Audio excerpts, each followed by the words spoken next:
नमस्कार, मी पंजाब डक आणि मी माझ्या शेतामध्ये या ठिकाणून महाराष्ट्रातल्या शेतकऱ्याला अंदाज देणार आहे.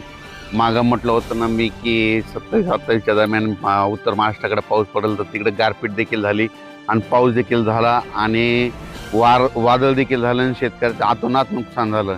तर आता परत एकदा मी म्हटलं होतं ना, आता पुन्हा एकदा राज्यात वातावरण खराब होणार आहे. तर मग हे कधी होणार आहे? तर त्या अगोदर माझा शेतकऱ्याला विनंती आहे की तुमचं ज्यांच्याकडं तूर असल, कोणाचा हरभरा काढायला आलेला असेल, तर मका काढायलेली आले असेल, तर त्या सर्व शेतकऱ्याला सांगू इच्छितो की हा अंदाज लक्षात घ्यायचा. तर राज्यामध्ये 3 तारखेला म्हणजे 3 फेब्रुवारीला म्हणजे फेब्रुवारीच्या पहिल्या आठवड्यात 3 फेब्रुवारी, 4 फेब्रुवारी आणि 5 फेब्रुवारी दरम्यान राज्यात परत एकदा वातावरण खराब होणार आहे. म्हणून हे अंदाज लक्षात घ्यायचा. मग ते नेमकं कुठं होणार आहे? तर तुम्हाला सांगू इच्छितो, राज्यात ते वातावरण पूर्व विदर्भ, पश्चिम विदर्भ, उत्तर महाराष्ट्रामध्ये या 3 विभागामध्ये राज्यात वातावरण खराब होणार आहे. आणि 3 विभागामध्ये सगळीकडे पाऊस पडणार नाही, पण तुरळक भागात काही ठिकाणी पाऊस पडणार आहे. आणि मराठवाड्यात देखील काही भागात देखील तुरळक भागात येणार आहे. सर्वदूर मराठवाड्यात काही येणार नाही. त्याच्यामुळे ही अंदाज सर्व शेतकऱ्यांनी लक्षात घ्यायचा. पश्चिम महाराष्ट्रात फक्त ढगाळ राहील, म्हणून हे देखील पश्चिम महाराष्ट्रातल्या शेतकऱ्यांनी अंदाज लक्षात घ्यायचा. त्याच्यानंतर निपाणी, कर्नाटक, तामिळनाडू त्या तंबाखू शेतकऱ्यांना तुम्हाला सांगू इच्छितो की तुम्ही तुमचं तंबाखू काढणं चालू ठेवा, कारण की तुमच्याकडे काही हे पाऊस येणार नाही. हे फक्त पाऊस विदर्भातच येणार आहे.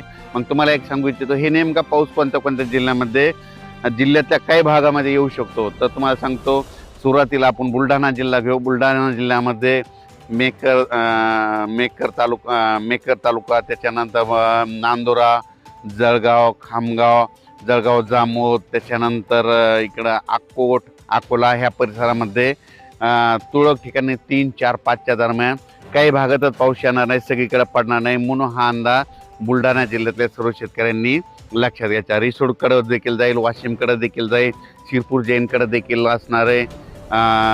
त्याच्यानंतर ते पाऊस अमरावतीकडे, अकोल्याकडे तुरळक भागात पडणार आहे. त्याच्यानंतर वर्ध्याकडे तुरळक भागात राहील, नागपूरकडे तुरळक भागात राहील, चंद्रपूरकडे निसत हिंब येतील, यवतमाळ भागामध्ये तुरळक भागामध्ये जिल्ह्यामध्ये कुठेतरी थिंब येतील. म्हणून हे यवतमाळ जिल्ह्यातल्या शेतकऱ्यांनी अंदाज लक्षात घ्यायचा. हिंगोली जिल्ह्यात काही सगळीकडे पडणार नाही, काही भागातच तुरळक अंशातच थिंब पडतील. म्हणून हे लक्षात घ्यायचं. त्याच्यामुळे हिंगोली जिल्ह्यातल्यानी काही चिंता करायची गरज नाही.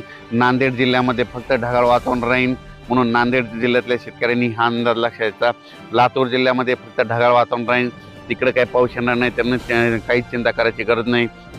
परभणी जिल्ह्यात देखील एवढा काही पावसाचा काही फरक पडणार नाही. फक्त परभणी जिल्ह्याचा जे इकडला भाग आहे, म्हणजे जिंतूर तालुका, शेलू तालुका ह्या पट्ट्यामध्ये तुरळक ठिकाणी कुठंतरी थेंब येतील, सगळीकडे पडणार नाही. त्याच्यामुळे परभणी जिल्ह्यातल्या शेतकऱ्यांनी हा अंदाज लक्षात घ्यायचा. जालना जिल्ह्यामध्ये भोकरदन, कन्नड, जाफराबाद, सिंदखेड राजा ह्या पट्ट्यामध्ये मात्र तिकडल्या भागात मात्र थेंब येणार आहेत. तिकडल्या शेतकऱ्यांनी तिकडल्या जालना जिल्ह्यातल्या त्या भागामध्ये पाऊस पडणार आहे. म्हणून हा अंदाज जालना जिल्ह्यातल्या शेतकऱ्यांनी लक्षात द्यायचा. संभाजीनगर जिल्ह्यामध्ये फुलंब्री त्या पट्ट्यात, कन्नड त्या पट्ट्यामध्ये, वैजापूर, गंगापूर त्या पट्ट्यामध्ये तुरळक ठिकाणी पाऊस येणार आहे. म्हणून हा अंदाज संभाजीनगरच्या शेतकऱ्यांनी लक्षात घ्यायचा. त्याच्यानंतर जळगाव जिल्ह्यामध्ये मात्र जळगाव जिल्हा, येरवंडूर, पारोळा बऱ्याच भागामध्ये पाऊस पडणार आहे. म्हणून जळगाव, नंदुरबार जिल्हा, धुळे जिल्हा, ह्या मालेगाव तालुका ह्या शेतकऱ्यांनी हा अंदाज लक्षात घ्यायचा. कारण की नाशिक, मालेगाव, धुळे, यावल त्या परिसरामध्ये पाऊस येणार आहे. तुरळक भागात पडणार आहे, सर्वदूर नाही पडणार. फक्त काही ठिकाणी समजा एखाद्या भागात पाऊस पडला तर दुसऱ्या गावाला नुसतं वार येईल. म्हणून हे अंदाज त्या शेतकऱ्यांनी लक्षात घ्यायचा. आपण आपला तूर असेल तर तूर झाकून ठेवण्याची तयारी ठेवायची. त्याच्यानंतर मका असेल तर मग उघड्यावर टाकलेली असेल तर ते झाकून ठेवायची. वीटभट्टीवर उत्पादकांना ह्या 3, 4 आणि 5 दिवस, या 2-3 दिवसाचं वातावरण आहे. म्हणून हे लक्षात घ्यायचं. याच्यानंतर पुढील अंदाज लगेच याच्या वातावरणात चेंज झाले की लगेच बदल झाल्याच्या नंतर देण्यात येईल. धन्यवाद.